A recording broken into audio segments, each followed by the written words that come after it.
بسم اللہ الرحمن الرحیم نحمده ونصلی علی رسولہ الکریم اما بعد۔ آج ایک بار پھر پوری قوم سے مخاطب ہو رہا ہوں۔ آپ حضرات جانتے ہیں کہ جمعیت علماء اسلام کی مرکزی مجلس عاملہ نے 8 فروری 2024 کے الیکشن کے نتائج کو مسترد کر دیا تھا۔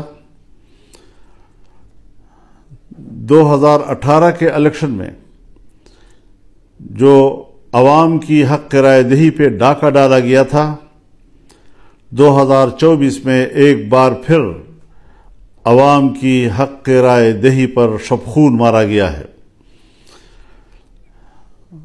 ہم نے فیصلہ کیا تھا کہ ہم اس الیکشن کے نتائج کو تسلیم نہیں کریں گے اور ان کے نتائج کو مسترد کرتے ہیں۔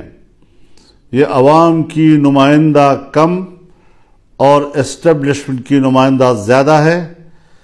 ہمیں عوام کی طرف جانا ہوگا، عوام کو اعتماد میں لینا ہوگا تاکہ وہ اپنے ووٹ کے حق کے لیے متحد ہو سکے، ان کی صفوں میں وحدت آ سکے اور وہ اس قابل ہو سکیں کہ وہ اپنے ووٹ کو تحفظ دے سکیں اور اپنے حق رائے دہی اس کو محفوظ کر سکے۔ یہ ایک واضح موقف ہے ہمارا اور اس موقف کی طرف ہم نے آگے بڑھنے کا فیصلہ کیا ہے۔ چنانچہ انشاءاللہ العزیز اللہ تعالیٰ کی فضل اور اس کی تائید کے ساتھ ہم 25 اپریل کو بلوچستان سے اس تحریک کا آغاز کریں گے اور ان اجتماعات کو ہم عوامی اسمبلی کا نام دیں گے۔ 25 اپریل کو بلوچستان میں پشین کے مقام پر بہت بڑا جلسہ کیا جائے گا جس میں بلوچستان کے عوام شریک ہوں گے۔ اسی طریقے سے 2 مئی کو کراچی میں بہت بڑا عوامی اسمبلی کا انعقاد ہوگا اور سندھ کے عوام اس میں شریک ہوں گے۔ ہماری تیسری عوامی اسمبلی پشاور میں ہوگی اور 9 مئی کو اس کا انعقاد ہوگا جس میں صوبہ خیبر پختونخوا کے تمام لوگوں کو دعوت دی جائے گی اور اس عوامی اسمبلی میں وہ شرکت کریں گے۔ اس کے بعد ہم لاہور کے لیے تاریخ کا تعین کریں گے جہاں پر پورے ملک کو اس میں شمولیت کی اور شرکت کی دعوت دی جائے گی اور ایک بہت بڑا ایک عوامی سیلاب وہ اپنی اسمبلی کا انعقاد کرے گا۔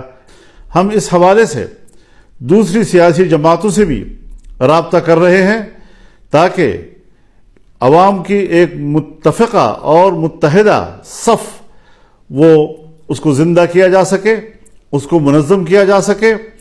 تو اس حوالے سے ہم اس شیڈول کا اعلان کر رہے ہیں اور انشاءاللہ ہمارے کارکن، ہماری تنظیمیں، ہر صوبے کی اور ماتحت تنظیمیں ان کو کامیاب بنانے کے لیے فوراً حرکت میں آئیں گی۔ کیا مسئلہ ہے آخر کہ جہاں الیکشن کمیشن بے بس رہا ہے اور اس کو ایک نتیجہ بھی مرتب کرنے کی اجازت نہیں ہے اور اداروں کی طرف سے جو نتائج بھیجے جاتے ہیں، آج الیکشن کمیشن میں کوئی دم خم ہی نہیں رہ گیا ہے۔ ہماری سول بیوروکریسی اس میں تو جو مداخلت ہو رہی ہے اور جو ان کے آئینی اور قانونی اختیارات ہیں اس میں بھی خفیہ ادارے اور ایجنسیاں مداخلت کر رہی ہیں جس میں احتجاج کرنے کا کوئی دم خم ہی نہیں رہا ہے۔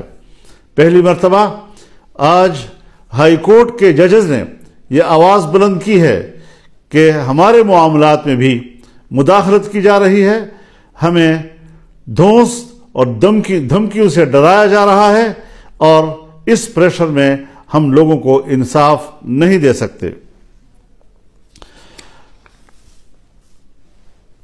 اس حوالے سے اگر ماضی کے دریچوں میں جھانکا ہے تو وہ پاکستان کے اس وقت کے وزیر دفاع جناب خواجہ آصف صاحب ہیں جو برملا ان واقعات کا ذکر کر رہے ہیں کہ کس طرح مقتدرہ نے انتخابات کے معاملے میں مداخلت کی، اس کے نتائج کو تبدیل کیا، اور کس طریقے سے اس کو الیکشن کے نظام کو، اس کے نتائج کو منظم کیا اپنے مرضی کے ساتھ، عوام کی مرضی کے خلاف۔ ظاہر ہے اس سارے صورتحال سے جمعیت علماء اسلام کے موقف کو تائید بھی مل رہی ہے اور تقویت بھی مل رہی ہے۔ ہمارا موقف صحیح ہے، ہم نے صحیح آواز بلند کی ہے، اور انشاءاللہ اس کو ہم آگے بڑھائیں گے۔ میں ایک دوسرا اعلان بھی اپنی مرکزی مجلس عاملہ کے اراکین کے مشاورت کے ساتھ، اکثر دوستوں نے ہمیں یہی مشورہ دیا ہے کہ جو ضمنی الیکشن کا شیڈول آیا ہے، اس ضمنی الیکشن کا بائیکاٹ کیا جائے گا۔ جمعیت علماء اسلام کا کوئی رکن ضمنی الیکشن میں حصہ نہیں لے گا، اور اس حوالے سے یہ بات واضح رہے کہ ہم ضمنی الیکشن چونکہ اسی الیکشن کا تسلسل ہے اور ہمیں پچھلے نتائج پر اعتماد نہیں، ہم کس طرح سے ضمنی حلقوں میں کوئی انصاف کی توقع رکھ سکتے ہیں۔ ہم پھر ایک بار مقتدرہ کا کھیل کا نشانہ بنیں گے، اور اس طریقے سے عوام کی حق رائے دہی کے ساتھ کھلواڑ کیا جائے گا۔ یہ بات کسی قدر ہمیں قابل قبول نہیں۔ انشاءاللہ العزیز رمضان المبارک کے بعد تحریک چلے گی، فیصلے اب ایوان میں نہیں میدان میں ہوں گے۔ اب مقتدرہ کی اسمبلی نہیں چلے گی، عوامی اسمبلی چلے گی، اور اس حوالے سے بھرپور عوامی جدوجہد کا آغاز کیا جائے گا۔ ہم اللہ سے مدد کی درخواست کرتے ہیں، دعا کرتے ہیں کہ اللہ تعالی ہمیں اس مقصد میں کامیابی عطا کریں، اور پاکستان کو ایک پرامن اور ایک اسلامی فلاحی ریاست کی صورت میں ہمیں دکھائے۔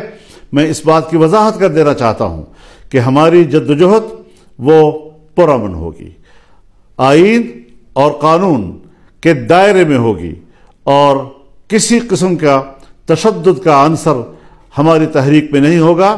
عوام کو حق پہنچتا ہے کہ وہ ملک میں احتجاج کریں اور اپنی رائے سے دنیا کو آگاہ کریں۔ آج عالمی دنیا بھی ہمارے الیکشن پر سوالات اٹھا رہی ہے، ہمارے انتخابات پر وہ اعتماد کا اظہار نہیں کر رہے، کوئی ہچکچا رہے ہیں، کوئی کسی قدر اظہار رائے کر رہے ہیں کہ پاکستان کے اس الیکشن کے نتائج پر اعتماد نہیں کیا جا سکتا۔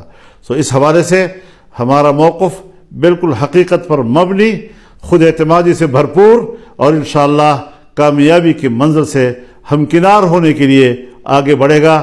اللہ تعالی ہمارا حامی و ناصر ہو۔ وآخر دعوانا ان الحمد للہ رب العالمین۔